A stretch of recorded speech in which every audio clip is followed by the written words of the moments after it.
دەزانم هەمووتان چاوەڕێن بزانن موچەکەی دێ بۆ ئەوەندە دواکەوت و چارەنووسی موچەک بۆ مانگەکانی تر بۆ ئایندەی هەرێمی کوردستان یعنی چییە؟ چۆن چارەسەر دەبێت ئەم گرفتە؟ گفتوگۆکەین لەگەڵ زۆر بەڕێز پرۆفیسۆر دکتۆر نەرمین معروف ئەندامی لیژنەی دارایی ئەنجومەنی نوێنەرانی عێراق. دکتۆر سڵاو لێبێ. بە خێراتی سەرچاو بینەرانی کورسات نیوز. زۆر سپاس بە خێراتی سەرچاو.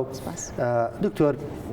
بەزام هەموو هەوڵاتیان چاوەڕێ ئەوەن بزانن موچە بۆ ئەوەندە دواکەوت بەتایبەت ئەم مانگە ئەنیلانی کەمە بوو بە پێ ڕێژوێنەکان بە پێی لێدوانەکان بەتایبەت لە وەزارەتی دارایی عێراقیش هەبوو دە ڕۆژێک بەر لە ئێستاش موچە بەهاتایە بە تەواوی. بەڵێ ئەم بابەتە ئێمە بەردەوام لەسەر خەتین لەگەڵ وەزارەتی دارایی فیدرال و لەگەڵ حکوومەتی هەرێمیشا ینی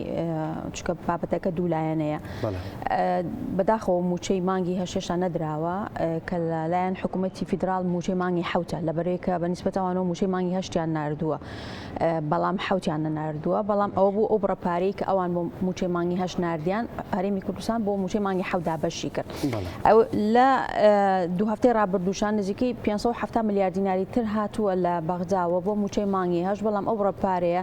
لەگەڵ ئەوەی کە لە مانگی ڕابردوو زیاتر بووە لە مانگی حەوت زیاتر بوو تقریباً 750 ملیار دینارێکەکە هێشتا بەشی ئەوە ناکات موچەی مانگی هەشتی پێ بدرێ بۆیە تقریبی 243 ملیار دینارێکی تری پێویستە بۆی هەرێمی کوردستان بتوانێت موچەی مانگی هەشت بە ئەمە ئەبوایە دوێنێ ئەو بڕەپارەی بگەیشتە و ئەمڕۆژ تا ئەم دقەیە کە لەگەڵ بەڕێستانە گفتوگۆکەین هێشتا چاوەڕێ ئەوەین کە ئەو بڕەپارەی کە تەکمیلیە بێت بۆی موچەی مانگی هەشتی پێدا بەش بکرێت. ئەم کێشەی بۆ چیە گەڕێتەوە؟ ئەم کێشەی بۆ گەڕێتەوە کە لە دوای بەڕای دادگای فدرالیەوە و لە دوای ئەوەی کە لە شەژمانگی یەکەمی ئەم ساڵە موچە نێردراوە عێراق بەپێی ئەو ڕێکارە ژمێریێری و ئیداریانەی کە خۆی کە 6 مانگ جارێک مراجعەی باڵێن خەرجیەکان نەکرێتەوە. ئەو مراجعەی کە کراوەتەوە لەو لیستانەی کە لە شەمانگی ڕابردوو سەرەتای باڵێن 6 مانگی یەکەمی ئەم ساڵە هەرێمی کوردستان پێشکەشی کردەوە و لیستی موچەخۆران و خاننشینان بەغدا تێبینی هەبووە لەسەری هەندێک لەو تێبینیانە توانین بڵێن مافی بەغدایە کە تێبینی هەبێ و هەرێمی کوردستان بێ وەڵام باتەوە هەندێکیشی نەخێریانی ناحەقی کراوە بەرامبەر بە هەرێمی کوردستان بە تایبەتەوەی کە پەیوەندی هەیە بە بڵێن بە خەرجی یا بە موچەی مامۆستایانی خوێندنی کوردی لە ناوچە جێناکۆکەکان جا کەرکووک بێ خانەقی بە هەموو ناوچەکانی تر بۆیە ئەتوانین بڵێن لە ئێستاە ئەم ناکۆکیانی کە هەبووە لەسەر لیستی موچە ڕێگر بووە لەوەی کەوە موچەی مانگی هەشت بە تەواوی بنێدرێ و موچەی مانگی نوێش کە هێشتا نادیارە بەڵام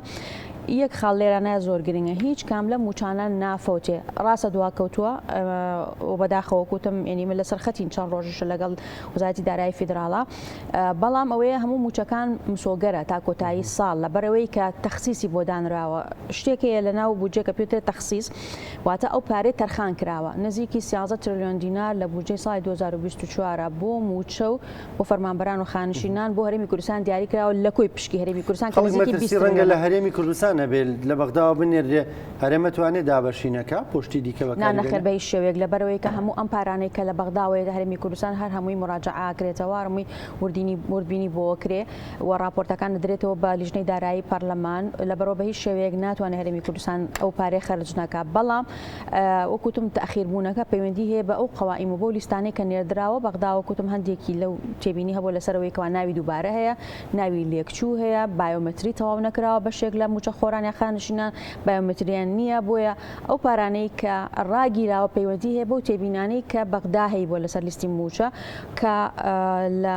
سەرەتای مانگی نۆیە شاندێکی ئەنجومەنی ئابووری حکوومەتی فیدرال سەردانی هەرێمی کوردستانیان کرد و نزیکەی 2 ڕۆژ لە گفتوگۆیان بوون و لە دەرەنجامی ئەو گفتوگویانە مۆڵەتێک یاخود دەرفەتێک دراوە بە هەرێمی کوردستان تا کۆتایی ئەم ساڵ تا مانگی 12 پێویستە هەموو تێبینیانە چارەسەر بکات و تەوتینی موچە یا بە بانکیکردنی موچە کۆتایی پێبهێنرێت تەواو بکرێت بۆ ئەوەی کەەوە ئەو کێشانەی کە ڕێگرە لە بەردەم ناردنی موچە نەک تەنها موچە بەڵکو هەموو پشکەکانی یاخود شایستەکانی تر هەرێمی کوردستان هەر هەمووی لە کاتی خۆیان تر بنێردێت چونکە ئێمە بەدەر لە موچە کاگڕانکۆ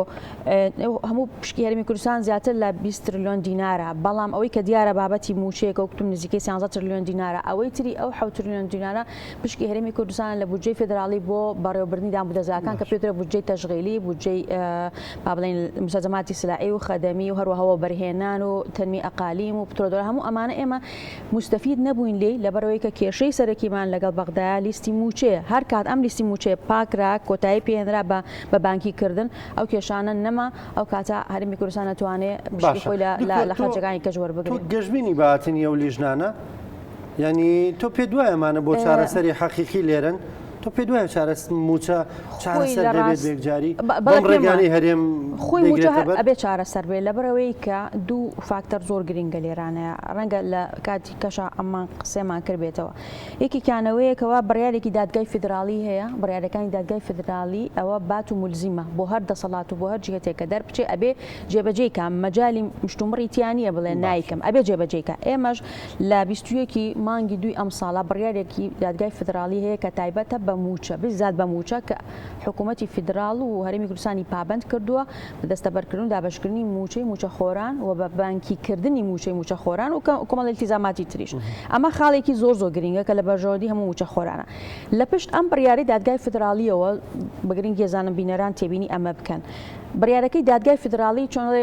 لە بۆشاییەوە نەهاتووە بەڵکو قانونی بودجەی ساڵی پار کە پێوترێ قانونی بودجەی 3 ساڵە کە ساڵی پار پەسەند کراوە لە پەرلەمانی عێراق مادەیەکی تایە کە مادەی 13 لە ناو قانونەکە بڕگەی 8 لەو یعنی وا بڵێن فەقەرەی 13 و فەرعی بای لە مادەی 8 ئەم بڕگەیە ئێمە وەکو یەکێتی نیشتیمانی کوردستان جێگیرمان کرد ڕەنگە بینەران بیریان ما بێوانەی متابعین پرسیانە کرد ساڵی پار لە کاتی سەرۆبەندی بودجە ئێمە وەکو فراکسیۆنی یەکێتی نیشتیمانی کوردستان ئەم مادەیەمان ئیزافە کردە ناو قانونی موازنە دواتر هەرچەنە حکوومەتی هەرێم سکاڵاشی تۆمار کرد لە دادگای فیدرالی لەسەر ئەم بڕگەیە بەڵام دادگای فیدرالی سکاڵاکەی ڕەت کردەوە وتی ئەمە مادەیەکی یاساییە و هیچ کێشێکی تیانی ئەم مادەیە گرنگەکەی لە چیایە گرنگەکەی لەوەیە ئێمە ئەو کادەوەی کە لەناو خەڵکا بڵاو بووە بە ناوی پارێزگای ناڕازی ئەم پابندیەمان جێگیر لەسەر بابەتە دیلان غەفور ئەندامی ئەنجومەنی نوێنەران کۆبوونێکیان کرۆ لەگەڵ وەزیری دارایی ئێستا کۆنگرێکی ڕۆژنامەنووسیانەیە باگوێ لێ بگرین بێکەوە فەرموون بینەران پرۆسە گەیشتووەتە کۆ قائیمەکان لە حکوومەتی هەرێمی کوردستانەوە گەیشتوون بە بەغدا و ئێستا لە قەیدی تەدقیقان بەیانی و دوو بەیانی و ڕۆژی شەمە عوتڵەیە بۆیە پرۆسەی تەدقیق لە وەزارەتی مالیە لەم 3 ڕۆژەدا ناکرێ لە هەفتەی داهاتوو بە تەکید موچەی مانگینۆ ئەگاتە دەستی موچەخۆرانی هەرێمی کوردستان ئەمە ئەوەی کە پرسیارمان لێ کرد کە موچەی مانگی هەشت لە کاتی خۆی گەیشتۆتە حکوومەتی هەرێمی کوردستان ئەوەی ئێمە لێمان پرسی بابەتی موچەی مانگینۆ بوو مانگینۆ موچەی حالیەن قەیدە تەدقیقە قائیمەکان گەیشتۆتە دەستی حکوومەتی عێراق و لە ماوەی هەفتەی داهاتوو بە تەکید موچە ئەگات تەنها کێشیان لەم 3 ڕۆژە هەیە کە عوتڵەیە تەدقیق پرۆسی تەدقیق ئەوەستێ بەڵام لە هەفتەی داهاتوو بە تەکید موچەی مانگینۆ ئەگاتە دەستی موچەخۆران هەندێک لەو قائیمان بەڵێ هەندێک لەو قائیمانەی کە بەدەستیان گەیشتووە قائیمەکان جیاواز بوونە لەگەڵ مانگانی پێشووە بۆ نمونە لە مەجموعە لە ناوەکانە ئیشکالیان هەبوو تێبینیان هەبووە بۆیە تەخیر بوو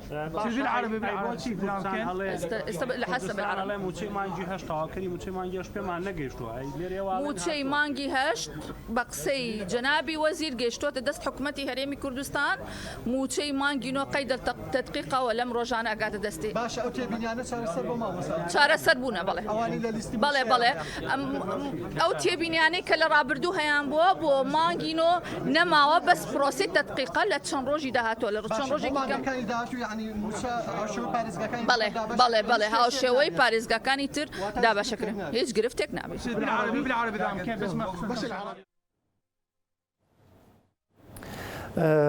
بەڕێزان بەردەوامین دکتۆر باسی و بڕگێت کرد کە وەکو یەکێتی لە بەڵێن بودجەدا جێگەتان کردێتەوە بەڵام لەسەر قسەکانی خاتو دیلان دەڵێمە بۆ موچەی مانگی نۆ قسەمان لەگەڵ وەزیری دارایی کردووە ئەی خەڵک مانگی هەشتی وەرنەگردووە هێشتا بەڵێ جامن بەر لەوەی ئەو تێبینیە بم لەسەر ئەو لێدوانەکەی ئەو لێدوانی بەڕێزت باس کرد ئەمە تەواو بکەم ئەم مادەیە گرنگیەکەی لە چیایە پێشتر حەزەکەم هەموو بینەرانیش ئاگاداری من پێشتر سکاڵا زۆر کراوە لەسەر بابەتی دواکەوتنی موچە نەدانی موچە لە دادگای فدراڵی بەڵام دادگای فدراڵی وتێتی ئەمە هەموو جارێک سکاڵەکانی ڕەت کردوێتەوە بەڵام فەرقەکەی ئەو بڕیاری دادگا بۆ لە مانگی دوی ئەم ساڵە لە چیایە ئەوەیەکەوە ئەساسێکی قانونی هەبوو هەموو دادگایەک هیچ بڕیارێک دەرناکە بەبێ بوونی یاسایەک چونکە بەبێ یاسا بڕیار لەسەر چی دەرکات دادگاکان بۆیە دادگای فدراڵی ئەم ساڵ کە بڕیاری پابندکردنی حکوومەتی فدراڵ و هەرێمی دەرکرد بۆ موچە لەبەرێکە قانونێک هەیە قانونەکەش وەکوتم قانونی بودجەی ساڵی پارە و ئیستینادی کردوتە بە نەس سەر ئەم مادەی سیانزەیە کە ئەمە هی یەکێتی نیشتیمانی کوردستان و بەتەنها ئێمە و یەکێتی نیشتیمانی کوردستان لە ناو فراکسیۆنە کوردستانیەکانە خاوەنی ئەم بڕگەیە بوون هیچ فراکسیۆنێکی کە دەنگی نەیە بۆ ئەم بادەیە و بیزات من بۆ خۆم تاکە ئەندامی فراکسیۆنی یەکێتیم لە ناو لیژنەی داراییە ئەم بابەتە لە ناو لیژنەی دارایی دەنگمان بۆیە دواتریش کردمانە بڕگەیەکی قانونی موازنە دواتریش دادگای فدراڵی لەسەر ئەم مادە یاساییە ئەو بڕیارەی دەرکردووە بۆیە ئەمە بەڕاستی مسۆگەری ئەوە کە زمانی ئەوە کە هەموو موچەی ئەم ساڵ دوازەمانکەی مسۆگەرە و لە ساڵی داهاتووشە بە هەمان شێوە لەبەرێکە بودجەکە بۆ 3 ساڵە لەبەرەوە توانین نەک بڵێن تەنها موچەی ئەم ساڵ مسۆگەرە بەڵکو تەواوی دوازەمانی ساڵی داهاتووش مسۆگەرە بێ بەڵام مەسەلەی ڕێخستنی لیستی موچە ئەمە ئیشی پەرلەمان نییە ئیشی ئەندامانی فراکسیۆن نییە ئەمە ئیشی حکوومەتە لانی جێبەجێکارە واتە ئەوەی کە پێوتر ئیتاری تەشریعی قانونی ئێمە ئەوەمان کردووە ماوە تۆ سەر جێبەجێکردنی جێبەجێکردنەکەش لە بینی هەردوو حکوومەتایە حکوومەتی هەرێمی بێ هاوکار بێ هەر بڕیارەکەی دادگای فدرالیش دیسان و تەکید لەمە کردوتەوە کە بێ هەرێمی کوردستان کۆمەڵی پابندی لەسەر شانە ئەو پابندیانە لە مەسەلەی داهاتی نانەوتیایە ئەو پشکێکە بەرخەزێنەی حکوومەتی فدراڵەکەوێ لە مەسەلەی قەوائیمی موچەخۆرانە کابێ لیستێکی پاک و پوخت بێ لەسەر مەسەلەی بەبانکیکردنی موچەی موچەخۆران نابێ ئەبێ ئەمە تەواو بکرێ هەموو ئەم دۆسیە هەڵواسراوانە ئەمە ئیشی حکوومەتە ئیشی لەسەرکە بۆ ئەوەی کە وەکوتم نەک هەر موچە باڵکو تەواوی شایستی دارایەکان ماوەربگرین باشە دکتۆر کەواتە سێمە لە ڕووی یاساوێج گرفتێکمان نییە بەڵام لیژنێکی وزاریات هەرێمی کوردستان تۆکو خۆت وەکو پسپۆڕێک وەکو کەسێک کە لە نێو ئەم وردەکاری ژمارەکانە لە نێو یاساکاندای ینی گەشتبینی بۆ هەوڵانە پێ دوایە ینی خاڵ هەیە قسەی ساڵ مۆڵە دراوە بە هەرێمی کوردستان خۆت دەزانێت دوو خاڵ هەیە لێرانە زۆر گرنگە یەکێکیانەوەیەکەوە نیەتێکی جددی هەبێ ئەبێ نیەتێکی جددی هەبێ بۆ لە هەردوو لاوە نەک تەنها یەک تەڕەف بەڵکو هەردوو لا ئەبێ نیەتێکی جددی هەبێ تا ڕاد نیسبیە لە هەندێک مەلەف و دۆسەیە بەڵێ نیەتێکی جددی هەیە لە هەندێک مەلەفی تریشان نەخێر جۆرێک لە خاوەخاوی هەیە لەلان هەردوو لاوە بیریشمان نەچێ ئێمە لە عێراقا کێشەی سیولە هەیە بەڕاستی کێشەی نەخدینە هەیە ڕاستە تەرخانکراو هەیە لە ناو بودجەیە بەڵام وەک پێویست پارە لە بەردەستانیە بۆیە زۆر جار پارەی کاش کەمی پارەی کاژ واکە خەرجەکانی حکوومەت بە موچەشەوە دوا بکەوێ ئەم کێشەیە بەڕاستی هەیە لەبەرەوە مەسلەی چارەسەرکردنی ئەم کێشانە وەکوتم لایەنە قانونیەکەی تەواوە هیچ کێشەیەکی نییە چکە بیریشمان نەچێت ئالۆزبوونی پەیوەندەکانی نێوان هەرێم و بەغدا نزیکەی 10 ساڵی پێچووە لە 2014 کاتێککە پشکێریمی کوردستان بڕدرا کاتێکە دەستبرا بۆ نەوتی هەرێمی کوردستان و بەشێکی سەربەخۆ هەناردەکراوە کە پێوتر ئابووری سەربەخۆ لەو کاتۆ پشکێریمی کوردستان بڕا کێشەکانی نێوان بەغدا و هەرێم هەر ڕۆژ بە ڕۆژ ئالۆزتر بوو چارەسەرکردنی ئەم کێشانە کۆتایی هێنان بەم دۆسی هەڵواسراوانە کاتی پێویستە لەبەرەوە ئەم مەسەلەی کات بۆ ڕێخستنەوەی ئەم پەیوەندیانە کات گرینگە دیارێمە لە 2 ساڵی ڕابردووە هەتا ئەمڕۆشی لەسەر بێ بەردەوام بووین هەڵمانیا و فراکسیۆنی یەکێتی نیشتیمانی کوردستان چۆنڵین تقریبی وجهاتی نەزارکەین بۆچوونەکان لێک نزیکەینەوە هەوڵ بین ئەم چارەسەری ئەم کێشانە بکەین بەڵام هەنگاو بە هەنگاو دۆسەی موچە ئەمە با بڵین دۆسەی یەکەمە بوو ئێمە دۆسەی سەرەکیە لەو هەوڵانەمان بە دڵنیایەوە بابەتی تریشەیەکە ئیشمان لەسەر کردووە بەڵام وەکوتم لە پاڵ ئەوەی کەوا کات پێویستە نیەتی جددیش گرنگە هەر وەکوتم هەندێک لە دۆسیەکان بڵێ نیەتێکی جددی هەیە بۆ چارەسەرکردنی بەڵام هەندێکی نەخێر دکتۆرەوەی هەست پێ بکەین لە بەغدا جددین لەوەی کە مافی خەڵکی کوردستان بدەن جا ئەمە لێرە ئەبێ تۆزە ورتر لەم بابەتە بڕوانین دیارە ئەمە پەیوەندیەکانی هەرێم لەگەڵ بەغدا وەکوتم ساڵانێکی زۆر ئاڵۆزی و کێشەی لە نێوانە بووە حقیقەتێکی ژێوەیەکەوە ڕاستە کورد بەشدارێکی سەرەکی حکوومەتێک لە دوایەکانە دوای ڕوخانی ڕژێم و لە هەمان کاتیشا کورد یەکێک بۆ لەو هێزە سەرەکیانەی کە خەباتێکی نەفساوی هەبووە بۆ کۆتایی هێنان بە سیستمی دیکتاتۆری و لەگەڵ زۆرێک لە هێزە سیاسیەکانی ئەمڕۆی گۆڕەپانی سیاسی عێراقا هاوخەبات بوون دژی دیکتاتۆریە دژی ستەم لە عێراقا بە هەرێمی کوردستانیشەوە بەڵام بەشێک لەو سەرکردە سیاسیانی ئەو کات هاوتەمەن و هاوزەمان بوون لەگەڵ خەباتی کووردا و بە تایبەتی لەگەڵ سەرکردەکانی کورد و ڕەوانشاد مام جەلالە ئەمڕۆ ئێستا لە گۆڕەپانی سیاسیە ئەو کاریگەریان یان نەماوەیە ئەساساً لە گۆڕەپانەکەیان نەماون ئەمڕۆ دنیایەکی نوێیە سیستمی سیاسی و ئابووری عێراق گۆڕانکاری بەسەرا هاتووە خەڵکانێکی تر فاعلن لە گۆڕەپانی سیاسیە کە ڕەنگە وەک پێشوو هاوخەباتی ئێمە نەبوو بتنیا خۆت مهتەم نەبن بۆ بابەتەوە بۆیە ئێمە ئەرکی ئێمە واکە لەم قۆناغەیە ئێمە بەردەوام تاکید لەمە بکەینەوە کە ئێمە شەریکێکی ئاساسین لە حکومڕانیە بۆیە کارەکان هەروە ئاسان نییە ئەمە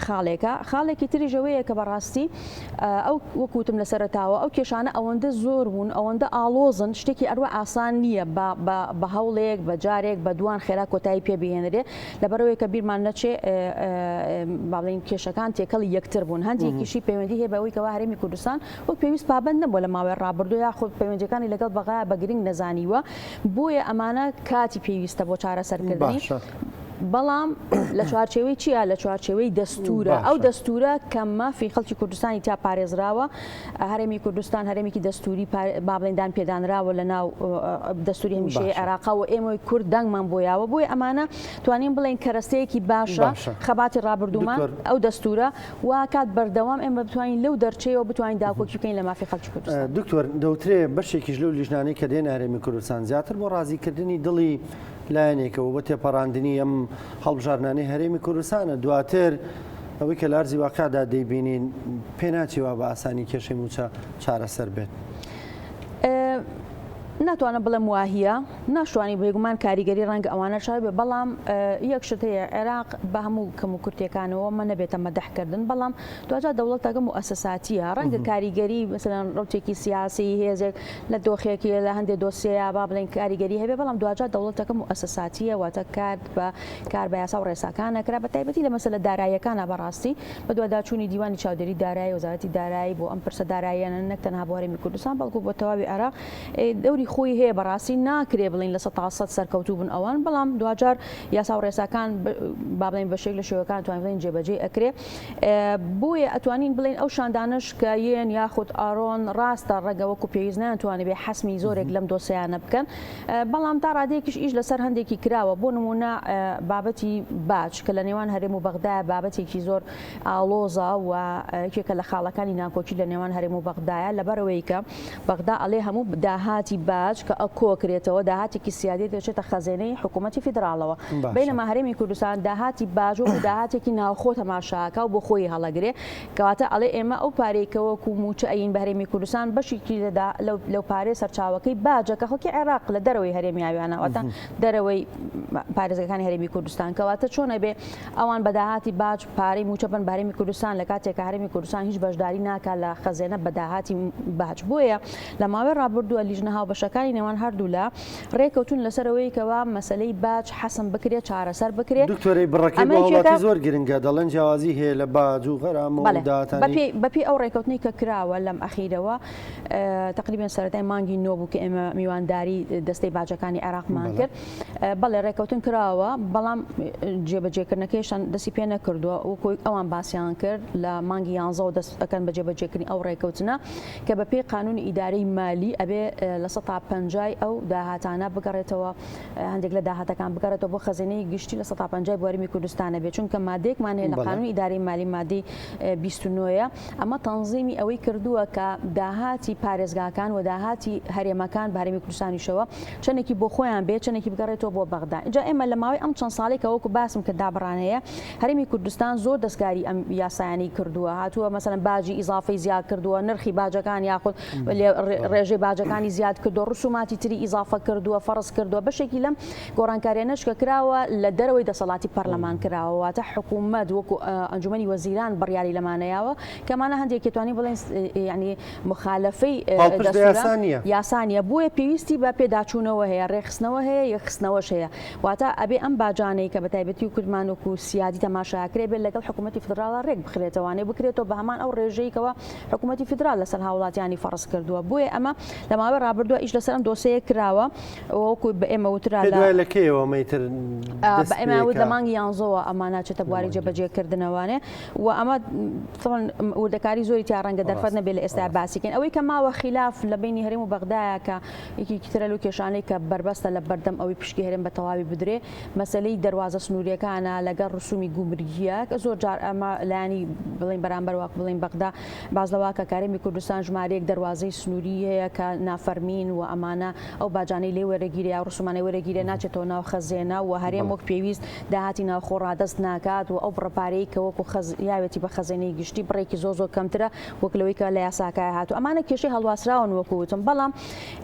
کێشەکان زۆرن ئەوەی کێمە لە ماوەی ڕابردووە لە 2 ساڵ و نیوی ڕابردووە توانیمانە ئیشی لەسەر بکەین وەکوتم مەسلەی موچە و بوجەیە کە جێگیرمان کردو لە ڕووی قانونیەوە مەسلەی هاوتاکردنی موچەی خاننشینانی هەرێمی کوردستانە بە خاننشینانی عێراق کە لە مانگی ڕابردوو موچەکان بۆ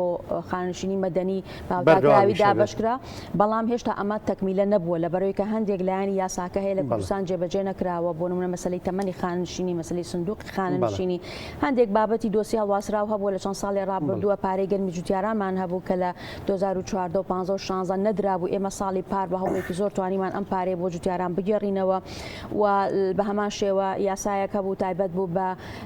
قەرەبووکردنەوە پێدانی موچەی یاخود هاوکاری بە ژنانی ڕزگاروی دەستی داعش لە ژنانی ئSD و پێکاتەکانی تر ئەم یاسایەمان سەر پێخست و توانیمان پارە تەرخامکەین لە بودجەیە بۆ ئەم باڵێن زیان لێکەوتوانە هەروەها هەموارکردنەوەی یاسای مؤسسەی شوهەدا کە ئەمە قەرەبووی خانەوادی ئەو شەهیدانە کاتەوە کە لە دەستی باڵێن شەهیدانی دەستی تیرۆر لە ناوچەکانی جەناوەکان هەمومانە با بڵێن هەمووی دۆسی هەڵواسرا بوون لە ماوەی ڕابردووە توانیمانە بێشێکی زۆریان چارەسەر بکەین بەڵام بەدونیاوی هێشتا بابەتی ترماوە کاری لەسەر بکەین. باشە دکتۆر سپاس دەکەم هەرچەندە لای تۆ ژوون نییە بەڕاستی ئەمڕۆ تەواوکاری موچەکەیە سبەینێت ینی بەڵام ئەوەی کە گرنگ بوو کە تۆ ڕاوگەیان موچەکان نافەوتێ هەموو مانگەکان وڵاتیان وەری دەکەن ئەوە وەکوتم ئەبواە خۆی دوێنێ ئەو پارێ بگەیشتایە بەڵام تا ئەمڕۆشتا ئەو پارێ نەگەیشتەکە نزیکی 243 ملیار دینارە ئەوە بگات بە دڵنیایەوە کاتە وەکو هەرێم باسیەکە توانێت دابەشیکا بەڵام ئەشکرا هەرێمی کوردستان لەو 750 ملیاری کە لە بەر دەستیاتی لەگەڵ بڕێک پارەی داهاتی ناوخۆیان موچەی مانگی هەشتی پێ دابەش کردایە تا و کاتێکە لە بەغداوە باقی پارەکەیت. زۆر بەڕێز پرۆفیسۆر دکتۆر نەرمین معروف ئەندامی لیژنەی دارایی ئەنجومەنی نوێنەرانی عێراق سپاس بە ئامادەبوون سپاس بە ڕوونکردنەوەکانت زۆر سپاس دەکەم دکتۆر بە خێراتی سەرچاو.